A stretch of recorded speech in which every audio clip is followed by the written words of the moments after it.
Imagine waking up tomorrow morning and feeling your chest tighten before you even open your eyes. There's no alarm screaming at you, no immediate crisis demanding your attention, no threat visible in the dim light filtering through your window. Yet something inside you is already racing, a nameless dread that settles like a weight on your sternum. You lie there, staring at the ceiling, and ask yourself the question you've asked 1,000 times before: why am I anxious when nothing is wrong? Today we begin a journey into one of the deepest questions of human life: why you feel anxious and what that anxiety is truly trying to tell you. Stay with me until the end, because the final revelation will be the most powerful of all, and it may change the way you understand yourself forever.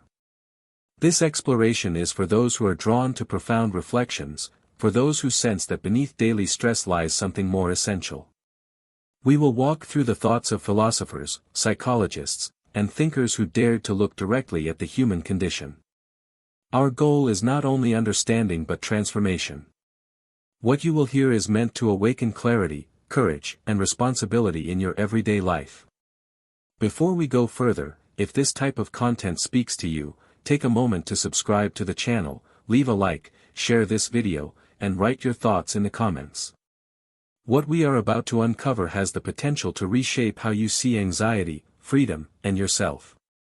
At the center of this discussion stands Jean-Paul Sartre, one of the most influential existentialist thinkers of the 20th century. Sartre did not see anxiety as a clinical malfunction. Now imagine that this feeling doesn't fade as you go about your day. It follows you to breakfast, where you mechanically chew your food while your mind spins through scenarios that haven't happened yet. It accompanies you to work, where you smile at colleagues while internally cataloging every mistake you might make, every judgment they might pass. It sits beside you in the evening when you're supposed to relax, transforming rest into another task you're failing at. And the most disturbing part? You can't point to a single concrete reason for this relentless unease. Here's the paradox that should stop you cold: what if anxiety isn't happening to you at all? What if it's not a malfunction of your nervous system, not a chemical imbalance to be corrected, not even a response to the genuine stresses of modern life? What if anxiety is actually the most honest thing about you, the only part of your consciousness brave enough to tell you the truth you've been avoiding? Consider this unsettling possibility: you are not anxious because your life is difficult. You are anxious because your life is yours, and you've been pretending it isn't. Think about the last time someone asked you to make a significant choice. Perhaps it was about a relationship, a career change, a move to a new city, or even something as simple as what you truly want to do with your weekend. Notice how often your first instinct is to look outside yourself for the answer. You consult friends, you research what others have done, you create elaborate pros and cons lists, you wait for a feeling to guide you, you hope for some external sign that will make the decision obvious. And while you're doing all this careful deliberation, anxiety builds like storm clouds on the horizon. Why? Because deep down, in a place you rarely visit, you already know something terrifying. No amount of research, no consensus of opinions, no algorithm or expert or authority figure can tell you what you should choose. The decision is yours alone. The responsibility cannot be outsourced. And this realization, this confrontation with your own absolute freedom, is unbearable. So you do what humans have done for millennia: you find ways to pretend you're not free. You tell yourself that circumstances dictate your choices. That your past determines your future. That your personality, your genes, your upbringing, your trauma, your obligations, your resources, or lack thereof, have already decided who you must be. You construct an elaborate story in which you are the protagonist who has no real choice, only reactions to forces beyond your control. And anxiety? Anxiety is the crack in this story. It's the persistent whisper that knows you're lying. What if Sartre was right when he declared that existence precedes essence, that you are not born with a predetermined nature but instead create yourself through every single choice you make? What if the anxiety you feel isn't a disorder but a discovery? The discovery that you are standing at every moment at the edge of infinite possibility, and that this possibility is not liberating in the way self-help books promise, but absolutely terrifying. Because here's what no one tells you about freedom: it means there's no one to blame. No script to follow. No excuse that finally releases you from responsibility. Even your past, as heavy as it might be, doesn't determine your next action. You do. Right now. In this moment. And the next moment. And the one after that. Forever. This is the great question that haunts every anxious heart. If you are genuinely free, if no one and nothing can ultimately choose for you, then who are you becoming, and why are you becoming that instead of something else? The answer to why you're anxious isn't found in stress management techniques or breathing exercises, though these might provide temporary relief. The answer lies in understanding that anxiety is the price you pay for being human. For being thrown into existence without a manual, without guarantees, without any cosmic permission slip that says, yes, this is the right way to live. Your anxiety is asking you a question that most people spend their entire lives avoiding. Are you living in truth, or are you performing a role someone else wrote for you? Sartre saw anxiety as something far more unsettling and far more meaningful than a clinical diagnosis. For him, anxiety arises the moment a human being becomes aware of their radical freedom. You are not anxious because life is too heavy. You are anxious because you are free. This idea is disturbing because it removes the comfort of excuses. Sartre argued that there is no fixed human nature guiding your choices.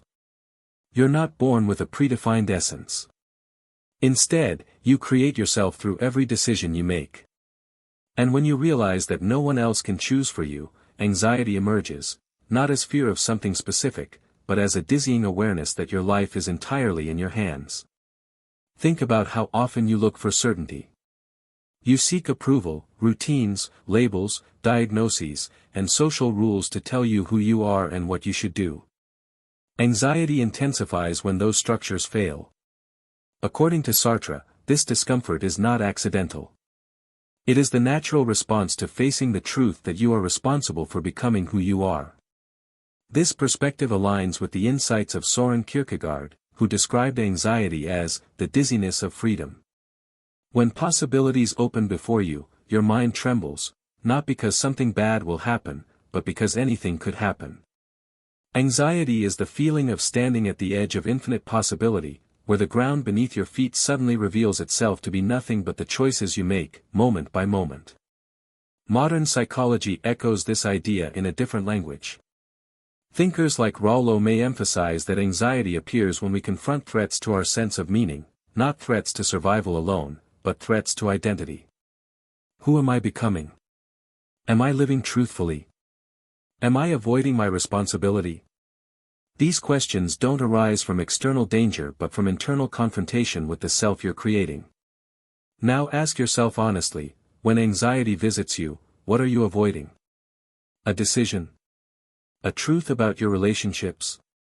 A version of yourself that demands courage? Could it be that anxiety grows louder the more you postpone becoming who you know you could be? Sartre warned about a condition he called bad faith, the act of lying to yourself in order to escape responsibility. You tell yourself that you have no choice, that circumstances define you, that others are to blame. In bad faith, anxiety may temporarily dull, but it never disappears. It waits, because deep down you know the truth. You are choosing even when you pretend you're not. Consider how society amplifies this escape. From the earliest age, you were asked to define yourself according to external standards: success, failure, status, productivity, happiness. Society presents ready-made identities and quietly demands that you fit into one of them. For Sartre, this pressure is a breeding ground for anxiety because it tempts you to abandon your freedom in exchange for comfort. You are encouraged to believe that if you follow the right path, choose the right career, adopt the right beliefs, your anxiety will disappear. But it doesn't, because anxiety is not caused by choosing wrongly. It is caused by refusing to recognize that you are always choosing. Even when you follow the crowd, that too is a choice, and your inner awareness knows it. Sartre believed that many people suffer not because they are weak, but because they are fleeing their freedom. This flight is subtle. It hides behind routines, behind obedience, behind the idea that life simply happens to you. Yet anxiety persists because freedom cannot be erased. It can only be ignored. And ignored freedom returns as restlessness, tension, and unease. Consider how often anxiety appears when you are alone and quiet. When distractions fade, something surfaces. That something is not fear of danger, but the question of meaning: what am I doing with my life? Is this truly my path? These questions are uncomfortable because they demand responsibility. The psychologist Viktor Frankl observed that many modern individuals suffer from what he called an existential vacuum, a sense of inner emptiness caused by a lack of meaning. Anxiety flourishes in this vacuum. When life feels imposed rather than chosen, when goals feel inherited rather than authentic, the soul rebels. Ask yourself this: how many of your daily actions are driven by genuine choice? And how many are driven by fear of disapproval, rejection, or uncertainty? Anxiety often signals the distance between who you are living as and who you sense you could become. There is a deeper layer to Sartre's insight that most people never confront. Anxiety is not only about your own life, it is about the realization that your choices shape the world. When you act, you are not only defining yourself. You are implicitly stating what you believe a human being should be. This weight is immense, and it explains why freedom feels heavy. You may notice that anxiety increases when decisions carry moral or emotional weight. Ending a relationship. Speaking an uncomfortable truth. Leaving a safe path. These moments expose your power, and power, when fully acknowledged, is frightening. Because with each choice, you are not just determining your own fate, you are creating a template for what it means to be human. This connects with the work of Erich Fromm, who warned that modern individuals often escape from freedom because it brings isolation and responsibility. It is easier to surrender your agency than to stand alone in your choices. Yet the cost of this escape is inner conflict, a quiet civil war between who you are pretending to be and who you actually are. So anxiety becomes a paradox. It is both a warning and an invitation. A warning that you are betraying yourself. An invitation to step into authorship of your life. The more you deny this invitation, the louder anxiety speaks. And the longer you ignore it, the more it transforms, from a whisper into a scream, from discomfort into dysfunction. Think about what happens when you live for years in this state of denial.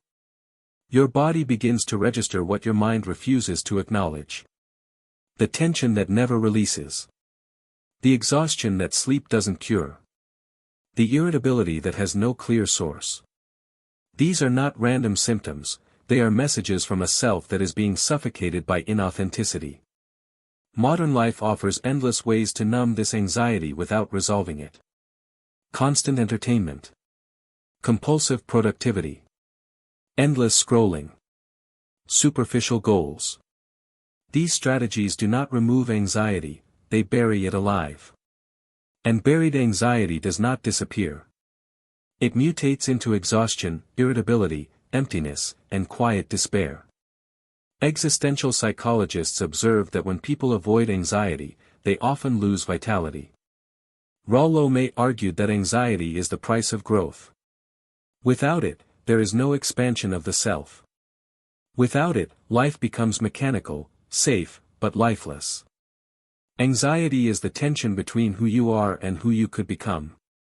Consider the person who stays in a relationship that died years ago, not out of love but out of fear of the unknown. Consider the professional who climbs a ladder they never chose, collecting achievements that feel hollow. Consider the individual who adopts beliefs they don't actually hold because questioning them would mean standing alone. In each case, anxiety persists, not as a malfunction, but as an alarm. The most insidious consequence of ignored anxiety is this: you begin to forget what you actually want. Your desires become so entangled with what you think you should want, what others expect you to want, what would be safe or acceptable to want, that your authentic voice becomes almost inaudible. You become a stranger to yourself. Sartre emphasized that this self-alienation is not inevitable, it is chosen. Every moment you defer to someone else's definition of who you should be, you are making a choice. Every time you silence the uncomfortable question, every time you take the path of least resistance, every time you perform rather than live, these are choices. And they accumulate. The tragedy is that most people believe they are waiting for the right moment to start living authentically. They tell themselves, once I have more money, once the kids are grown, once I'm more established, once I'm less anxious, then I'll make the changes I know I need to make. But that moment never arrives. Because the conditions they're waiting for are impossible. They are waiting to feel no anxiety before confronting the very thing that creates their anxiety. Anxiety exposes your responsibility not only for yourself but for the meaning you project into the world. Every choice you make is a statement. When you choose honesty over comfort, you affirm honesty as a value. When you choose conformity over truth, you reinforce a world built on avoidance. This realization creates what Sartre called ethical anxiety, the weight of knowing that your life is not isolated but interconnected. Many people feel anxious because they secretly believe they are living someone else's life. Expectations inherited from family. Definitions imposed by culture. Dreams shaped by fear rather than desire. Anxiety grows when your inner truth and outer life diverge. The greater the distance, the louder the anxiety. There comes a moment in every person's life when the weight of inauthenticity becomes heavier than the fear of change. This is the moment of rebellion, not against society, not against others, but against the false self you have been constructing. And it begins with a single, radical act, telling the truth.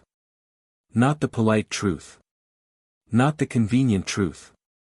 Not the truth that protects your image or maintains your relationships. The raw, uncomfortable truth about what you actually think, feel, and want. This sounds simple, but it is revolutionary. Because most of your anxiety exists precisely in the gap between what you know to be true and what you allow yourself to express.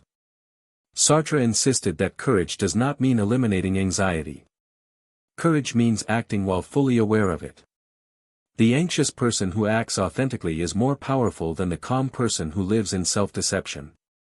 Anxiety, when accepted, sharpens perception. It strips away illusions. It forces clarity. Think about the moments when you have acted despite your anxiety, when you spoke a difficult truth, when you made a choice that frightened you, when you refused to pretend anymore. Notice what happened. The anxiety didn't disappear, but something shifted. You felt more alive. More present. More yourself. This is not coincidence. This is the existential truth that action transforms anxiety from a prison into a compass. The first step in breaking free is to stop negotiating with your anxiety. Stop asking it for permission to live. Stop waiting for it to subside before you act. Anxiety is not your enemy, it is information. It tells you where your life demands attention, where your choices carry weight, where your authenticity is being compromised. Ask yourself this with brutal honesty: if no one were watching, if no one could judge you, what would you change about your life? That question alone reveals the direction anxiety is pointing you toward. The career you would leave. The relationship you would end or repair. The dream you would pursue. The person you would become if you stopped performing and started living. Viktor Frankl observed that suffering becomes unbearable when it lacks meaning. Anxiety, when misunderstood, feels meaningless. But when interpreted correctly, it becomes a compass. It does not tell you where to go easily, it tells you where you are being dishonest. The second step is to reclaim responsibility. Not as a burden, but as power. Sartre rejected the idea that humans are victims of circumstance. Circumstances exist, but they do not absolve you. Even in limitation, you choose your attitude, your response, your values. This radical responsibility can feel unbearable. And yet, it is also the source of dignity. Consider the example of those who have faced extreme circumstances, prisoners, exiles, those who lost everything, and yet found ways to preserve their humanity through the choices they made. Not choices about their external conditions, which were often beyond their control, but choices about their internal response.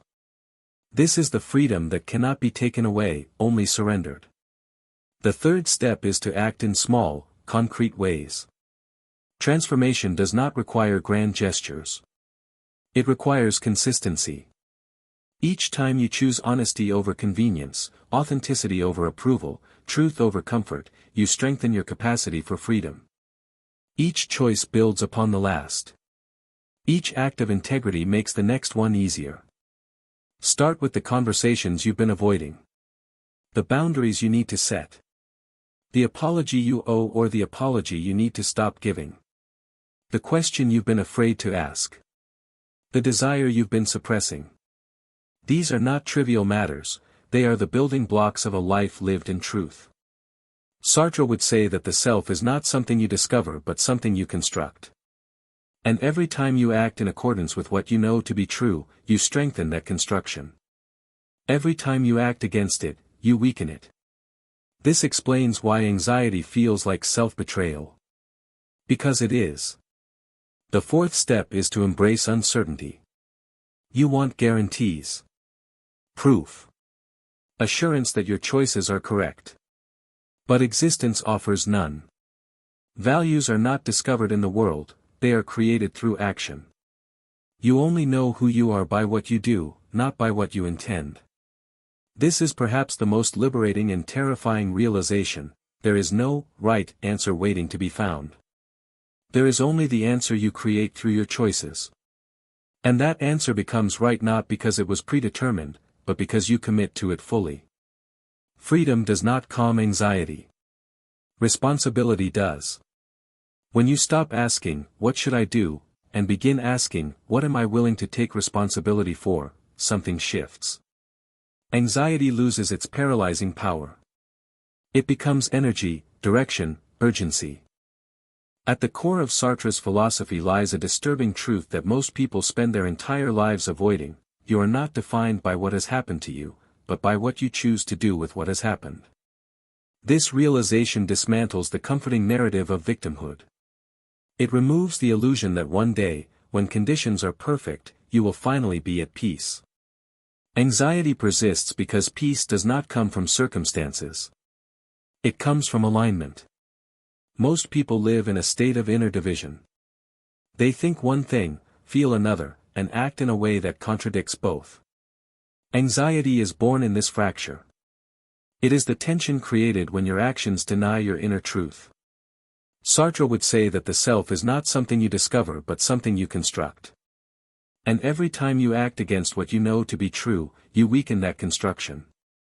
This explains why anxiety often feels like self-betrayal.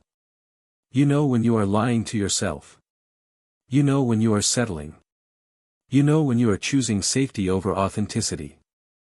And even if no one else sees it, anxiety sees it.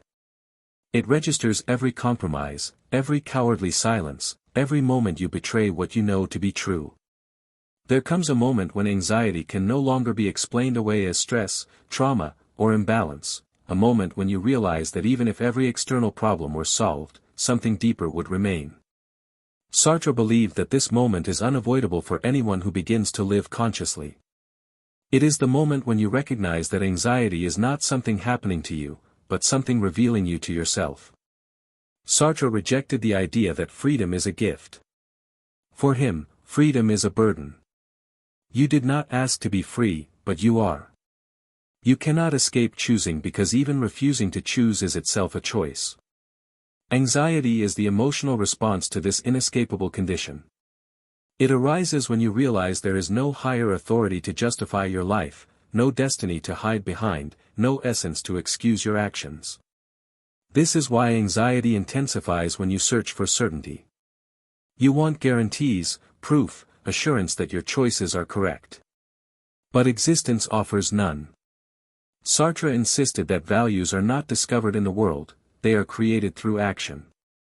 You only know who you are by what you do, not by what you intend.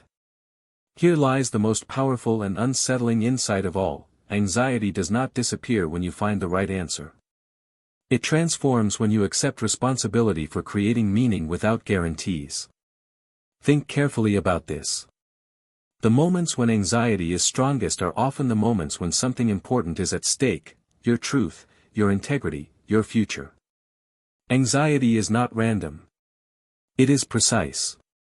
It points directly to what matters most. And when you finally stop running from it, when you turn to face it directly, something extraordinary happens. Anxiety reveals itself not as your enemy, but as your conscience. It is the part of you that refuses to let you sleep through your own life. It is the alarm that sounds when you drift too far from yourself. It is the price you pay for being conscious, for being capable of self-reflection, for having the capacity to recognize the gap between who you are and who you could become. There comes a moment when anxiety can no longer be explained away as stress, trauma, or imbalance, a moment when you realize that even if every external problem were solved, something deeper would remain. Sartre believed that this moment is unavoidable for anyone who begins to live consciously. It is the moment when you recognize that anxiety is not something happening to you, but something revealing you to yourself. Sartre rejected the idea that freedom is a gift. For him, freedom is a burden. You did not ask to be free, but you are. You cannot escape choosing because even refusing to choose is itself a choice. Anxiety is the emotional response to this inescapable condition. It arises when you realize there is no higher authority to justify your life, no destiny to hide behind, no essence to excuse your actions. This is why anxiety intensifies when you search for certainty. You want guarantees, proof, assurance that your choices are correct. But existence offers none. Sartre insisted that values are not discovered in the world, they are created through action. You only know who you are by what you do, not by what you intend. Here lies the most powerful and unsettling insight of all: anxiety does not disappear when you find the right answer. It transforms when you accept responsibility for creating meaning without guarantees. Think carefully about this. The moments when anxiety is strongest are often the moments when something important is at stake: your truth, your integrity, your future. Anxiety is not random. It is precise. It points directly to what matters most. And when you finally stop running from it, when you turn to face it directly, something extraordinary happens. Anxiety reveals itself not as your enemy, but as your conscience. It is the part of you that refuses to let you sleep through your own life. It is the alarm that sounds when you drift too far from yourself. It is the price you pay for being conscious, for being capable of self-reflection, for having the capacity to recognize the gap between who you are and who you could become. Sartre believed that most human suffering comes not from pain itself but from denial, denial of freedom, denial of responsibility, denial of the truth that no one else can live your life for you. Anxiety intensifies when you try to escape this truth. It softens when you face it directly. Many people misunderstand authenticity as doing whatever feels good. Sartre meant something far more demanding. Authenticity means acting in accordance with what you recognize as your responsibility, even when it costs you comfort, approval, or certainty. Anxiety becomes unbearable when you avoid this responsibility. It becomes meaningful when you embrace it. There is a quiet dignity in this perspective. You are not broken because you are anxious. You are awake. Anxiety is the sign that you sense the seriousness of your existence, that you understand your life matters, that your choices are not trivial. This does not mean anxiety should be glorified or ignored. It means it should be listened to. Anxiety asks a single question, again and again: are you living in truth? When you begin to answer that question with your actions, not your excuses, anxiety changes. It no longer shouts. It guides. It warns you when you drift from yourself. It reminds you of your freedom when you are tempted to forget it. Peace is not the absence of anxiety. It is the absence of self-deception. When you finally stop running from yourself, anxiety loses its power to dominate you. It no longer controls your decisions. Instead, it becomes a signal, a form of inner intelligence. It tells you when you are shrinking. It alerts you when you are abandoning your responsibility. It reminds you that your life is not happening automatically, it is being authored by you, moment by moment. Think about how often you wait. You wait to feel ready. You wait to feel confident. You wait for anxiety to disappear before acting.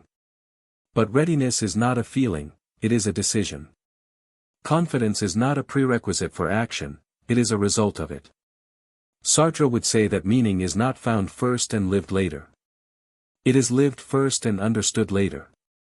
This is why anxiety feels unbearable when you remain passive. Inaction magnifies it. Avoidance feeds it. The mind fills the silence left by action with imagined futures, regrets, and fears. Anxiety grows in the gap between knowing and doing. But when you act in alignment with what you know to be true, something remarkable happens. Anxiety does not vanish, but it changes texture. It becomes quieter, sharper, more focused. It no longer paralyzes you. It accompanies you. This is the paradox most people never discover: anxiety weakens when you stop negotiating with it. Sartre believed that despair is not the absence of hope, but the refusal to act. Anxiety becomes despair only when it immobilizes you. When you choose action, even imperfect action, anxiety loses its grip. So here is the final understanding, the revelation that changes everything: anxiety is not the shadow over your existence. It is the light revealing its seriousness. And when you stop fearing that seriousness, you begin to live with depth, intention, and freedom. Your life is not waiting to begin when anxiety ends. Your life begins when you decide to live truthfully, even with anxiety beside you.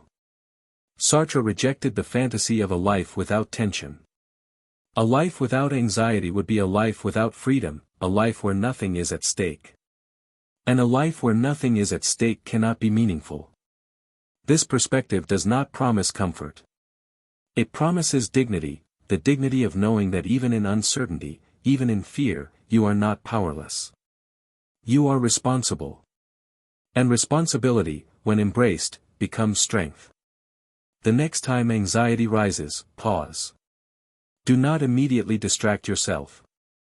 Do not label it as a defect. Ask a different question: what is this anxiety pointing toward? What choice am I avoiding? What truth am I delaying? Your answer may not come instantly, but the moment you ask honestly, you have already shifted. You have stepped out of bad faith. You have reclaimed authorship of your life. Anxiety does not ask you to be comfortable. It asks you to be honest. And honesty, lived consistently, transforms everything. Not because it makes life easy, but because it makes life yours. This is the final truth: you are condemned to be free. And in that condemnation lies your only path to meaning, dignity, and peace.